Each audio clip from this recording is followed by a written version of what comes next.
Honestly, I hope the work you did in the last video never stops. The more you realize how much you need Jesus, the better you will be at learning to live like Him. You see, pride will always be your number one enemy as you're trying to follow Jesus. The instant you think you can do it on your own or that you're better than someone else, well, in that moment, your journey slows down and other paths start presenting themselves to you.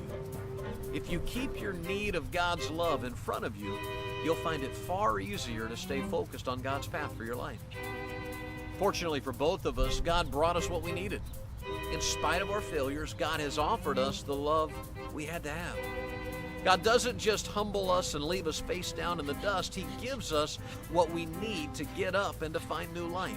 And that's what part 3 here is all about. I hope by now you have asked God for His forgiveness and His love. If you have, you already know that you have been given what you could have never deserved. And you were given His love not because of who you are, but because of who God has chosen to be.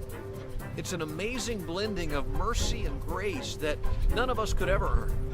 The Bible calls it a gift, a very costly gift, and God bought it for us. Some of you have a hard time receiving such a gift.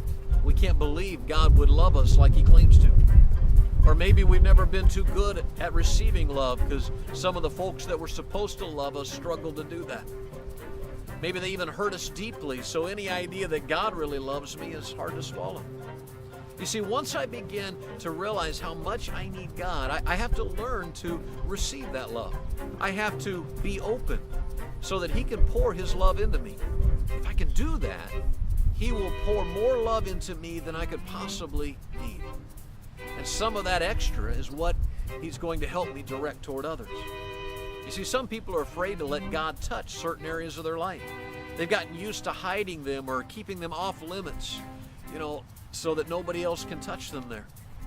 And surely God and His perfection wouldn't want to get near that kind of stuff. But God wants to heal every broken part of your life, whether you broke it or someone else did the damage.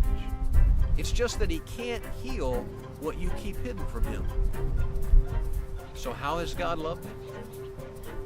What has He given me? Or what might He want to heal in me that I haven't let Him touch yet? Start making a list. The more you look at your need, the more you will see how God has covered everything. And the more you will want to find a way to love Him back. Take a day or so to make your list and think about how you have let God pour His healing life into your life.